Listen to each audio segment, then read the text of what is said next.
قارون کا ذکر ہے، آخری پورا رکوع قارون کے بارے میں ہے، فرعون کا بھی، اور اس کے بعد پوری صورت فرعون پہ ہے، آخری رکوع صرف اس پہ ہے۔ ذرا آپ عادت ڈالیں کہ قرآن کو سمجھ کے پڑھیں۔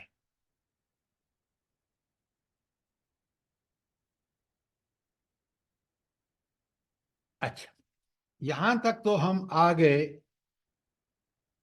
6 تا 16 بھی ہم سمجھ چکے ہیں، اور اس کا مفہوم آیت کا خلاصہ، اور 17 تا 20 بھی ہم پڑھ چکے ہیں کہ یہ جو ہے اس روز یہ وقوع کیسے ہوگا، اور 21 تا 30 میں ابھی ہم نے دیکھا کہ طاغین یا سرکشوں کا انجام کیا ہوگا۔ اس کے بعد قرآن بالکل جہاں طاغین کا معاملہ بیان فرماتا ہے اس کے الٹ متقین ہیں، تو آیت 31 تا 36 میں اللہ تعالیٰ نے ان متقین کا انجام بیان کیا ہے۔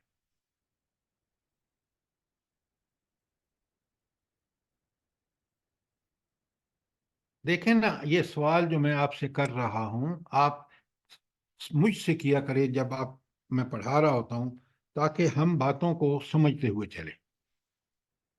اچھا، اب مجھے یہ بتائیں، یہ متقین جو ہے، یہ تقوی جو ہے کہ اللہ تعالیٰ کی نافرمانی سے بچنا، برائیوں سے بچنا اور نیکیوں میں جلدی کرنا، یہ تقوی ہے۔ یہ قرآن میں کتنا اہم ہے بھلا؟ کس قدر اس کی اہمیت آئی ہے؟ سر مین ٹاپک ہے تقریباً۔ اچھا، یہ تو آپ کی بات بالکل ٹھیک ہے، یہ 60 سے زیادہ مرتبہ قرآن میں آیا واتقوا اللہ، 60 سے زیادہ مرتبہ۔ لکھیں آپ، میں آپ کو مثال دیتا ہوں، ایک آیت میں 2 مرتبہ آیا ہے۔ سورہ حشر میں اللہ تعالیٰ فرماتے ہیں یا ایھا الذین آمنوا اتقوا اللہ ولتنظر نفس ما قدمت لغد واتقوا اللہ، دوسری دفعہ۔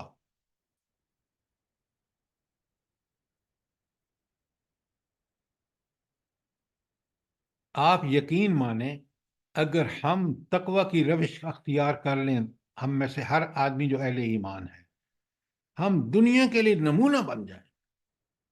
کیوں؟ ہم جب برائیاں نہیں معاشرہ آج آپ کا اس لیے تباہی اور بربادی کہ ہمارے اندر تقوی نہیں ہے، ہم دھڑلے سے برائیاں کرتے ہیں۔ لیکن مومن جو ایمان والا ہے، جس کا سچا پکا ایمان ہے، وہ برائی کو تو سوچ بھی نہیں سکتا اور بھلائی کو ہاتھ سے جانے نہیں دے گا۔ تقوی ایمان کا بہت بڑا تقاضا ہے، تقوی ہی اسلام ہے۔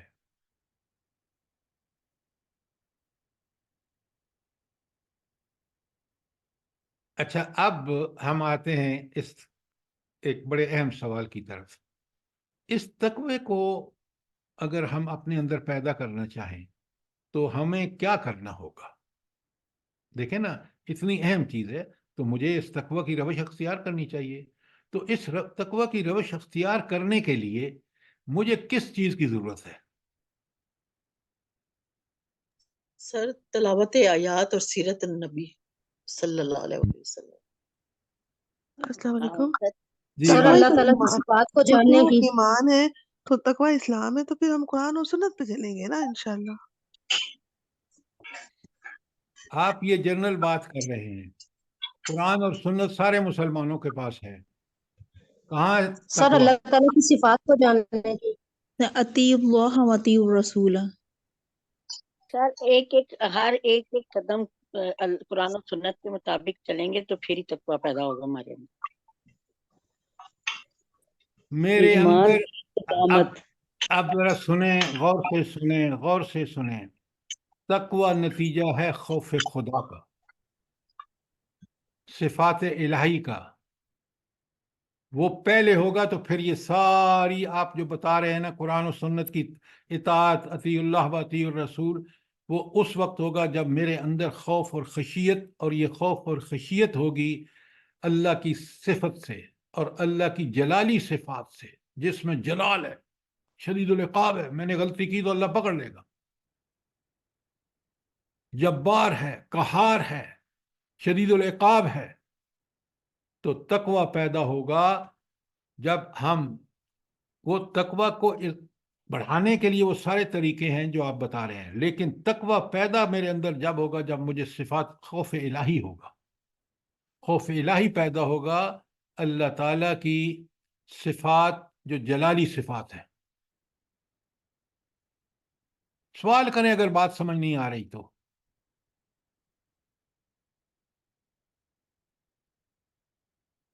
اچھا، اب ذرا آپ نے دیکھ لیا کہ صفات جلالی صفات الہی کا ٹھیک ٹھیک فہم میرے اندر خوف پیدا کرتا ہے، جس کی وجہ سے میں برائی سے بچتا ہوں۔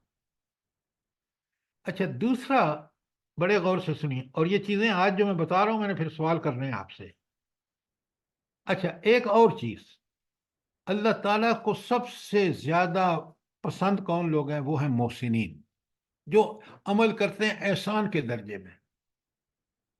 دیکھیں نا، دنیا میں ہماری آزمائش بھی تو حسن عمل میں ہے نا۔ خلق الموت والحیات لیبلوکم ایکم احسن عملا۔ اللہ تعالیٰ فرماتے ہیں کہ میں نے تو تمہیں پیدا ہی اسی لیے کیا ہے، زندگی اور موت کا یہ سارا سلسلہ اس لیے جاری کیا ہے کہ تم میں سے حسن عمل کون کرتا ہے۔ حسن عمل کرنے والا محسن ہے۔ تو میں محسن کب بنوں گا؟ میرے اندر احسان کی طرز پر عمل کرنے کا جذبہ کب پیدا ہوگا؟ میرے اندر کیا بنیادی صفت ہونی چاہیے؟ سوچ کے جواب دیجئے۔ سر آیت سے جی، آیت سے جواب۔ چلے آیت سے جواب۔ والذین جاہدوا فینا لنہدینہم سبلنا ان اللہ مع دیکھیں، ان وہاں اللہ ہدایت کا آپ جو پڑھ رہے ہیں نا، وہ ہدایت کے لیے ہے، حسن عمل کے لیے۔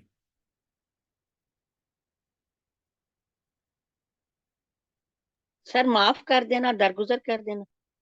بھائی یہ تو احسان ہے، اس صفت کو جنریٹ کرنے کے لیے، میرے اندر پیدا کرنے کے لیے مجھے کس چیز کی سمجھ ہونی چاہیے؟ میں نے ابھی آپ کو بتایا ہے۔ اللہ کا ڈر، خوف، اللہ کی محبت، اب بس کریں آپ، بس کریں اللہ آپ نے۔ کی جلالیت۔ اچھا بس کریں آپ، میں نے آپ کو ابھی بتایا ہے، غور سے سنیں، سمجھیں بات کو، کہ تقوی پیدا ہوگا خوف الہی سے، خشیت الہی سے۔ اور خشیت الہی جب میں نے ٹھیک مجھے معرفت ہوگی اللہ تعالیٰ کی جلالی صفات کا، کہ او ہو میں نے نافرمانی کی تو اللہ قہار ہے، اللہ جبار ہے، اللہ شدید العقاب ہے۔ ابھی میں نے پڑھا کہ طاغین جو ہیں ان کے لیے تو جہنم آگ جو ہے گھات لگائے بیٹھی ہے۔ تو میں اس کی جو مجھے تقوی میرے اندر پیدا ہوگا جو مجھے جلالی صفات الہی کا علم ہوگا۔ یہ آپ بات سن چکے ہیں، سمجھ چکے ہیں۔ اب دوسری بات یہ ہے کہ بالکل اس کے اپوزٹ، کہ ہمارے اندر ایسا رویہ ہو کہ ہم احسان کے درجے میں نیکی کریں۔ اس کے لیے آپ کو اللہ تعالیٰ کی محبت درکار ہے، اور اللہ تعالیٰ کی محبت جو ہے وہ جمالی اور جمالی اور جو دوسری صفات ہیں اس سے پیدا ہوتا ہے۔ جتنی ہمیں اللہ سے محبت ہوگی، اللہ سے محبت ہوگی ہمیں کب؟ جب ہم اس کی صفت ربوبیت، صفت رحمت، صفت عفو درگزر، یہ ہیں وہ صفات جو میرے اندر مجھے مجبور کرتی ہیں کہ میں عمل بھی کروں تو پھر ایسا کہ وہ احسان کے درجے میں۔ یہ صفات الہی کا نتیجہ ہے، اور وہ تقوی خوف الہی کا نتیجہ ہے۔ اب آپ سوال کریں جتنے مرضی ہیں۔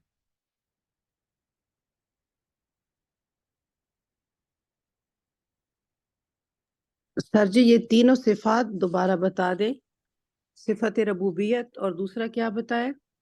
صفت رحمت،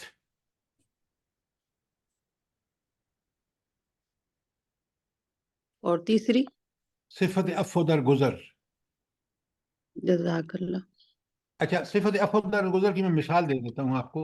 مجھ سے غلطی ہو گئی، اور میں نے فوراً اللہ تعالیٰ سے معافی مانگ کے توبہ کر کے پھر اس کے درجے پہ آ گیا، احسان کے درجے پہ عمل کرنا شروع کر دیا۔ کوئی سوال؟ دیکھیں آج ہم نے یہ وقت اس لیے گزارا یہاں پر اس دہرائی میں دوسری چیزیں لا کر، تاکہ ہمیں ٹوٹل پکچر سمجھ آ جائے۔ تقویٰ کیا ہے، طغیان کیا ہے، طغیان کا نتیجہ کیا ہے، تقوی کا کیا نتیجہ ہے۔ سر یہ ذرا یہ احسان کے متعلق بتا دینا کہ احسان کس طرح ہے، اس کی تھوڑی وضاحت فرما دیں۔ جزاک اللہ۔ احسان یہ ہے کہ آپ دیکھیں، ایک ہے اچھا عمل کرنا، کوئی بھی نیکی کرنا، ایک ہے نیکی اس طرح کرنا کہ بالکل نبی کریم صلی اللہ علیہ وآلہ وسلم کے طریقے پر نیکی، اور اس میں جذبہ شامل ہو کس کا؟ کہ میرا اللہ مجھ سے راضی ہو جائے، اور مجھے پتہ ہے کہ میرا اللہ راضی ہوگا جب میرے اندر اخلاص، میرے عمل میں سراسر اس کی رضا کا طالب ہوں گا۔ اب میں بتاتا ہوں آپ کو، احسان کی مثالیں بتاتا ہوں۔ آپ نے ایک گھر پہ مزدور رکھا یا کوئی ماسی رکھی ہوئی ہے، آپ نے اسے کہا کہ بھائی ہمیں آپ کو 6,000 روپے دیں گے اور یہ کام کرنے ہوں گے۔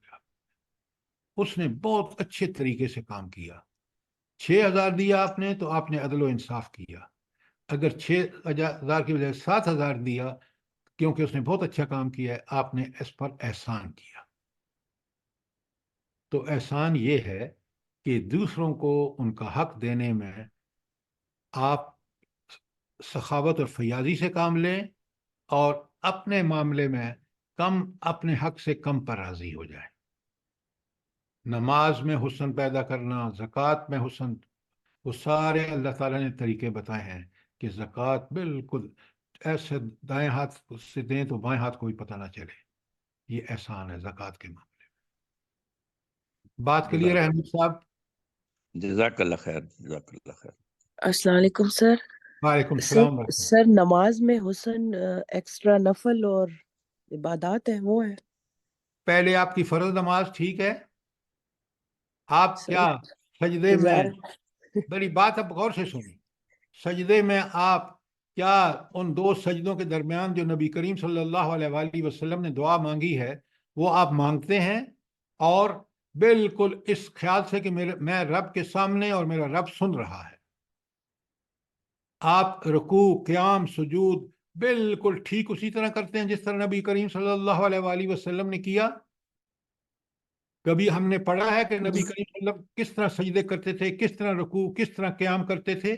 ہم اس طرح کریں تو پھر یہ احسان ہے۔ اور کوئی سوال؟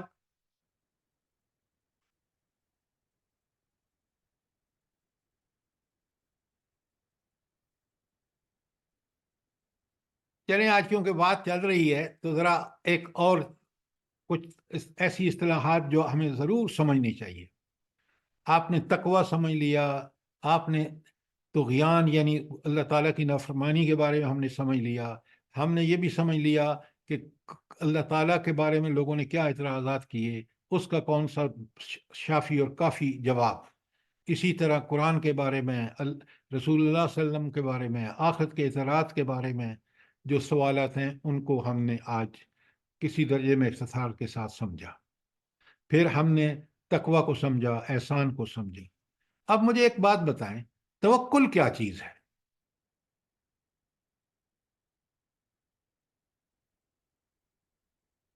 یہ سب اس لیے ہے کہ تاکہ ہم ان کو سمجھ کے اپنی زندگی میں ان چیزوں کو بالکل جاری اور ساری کر سکیں۔ بھروسہ اللہ تعالیٰ کی ذات پہ، بالکل، یہ تو ایمان ہے، یہ سب چیزیں ایمان کے ساتھ مانیں گے تو سب کچھ ٹھیک ہے، یہی تو ایمان ہے۔ میں نے آپ سے سوال کیا ہے توکل کیا چیز ہے، آپ مجھے اور پتہ نہیں کیا کیا بتا رہے ہیں۔ سر اختیار کر کے اور پھر مکمل یقین اللہ تعالیٰ پر کہ جو بھی ہوگا وہ اللہ کی طرف سے ہوگا۔ سر حسبی اللہ لا الہ الا هو علیہ توکلت وہو رب العرش العظیم۔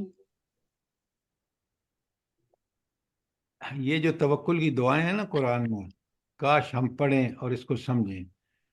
توکل ایمان کی بڑی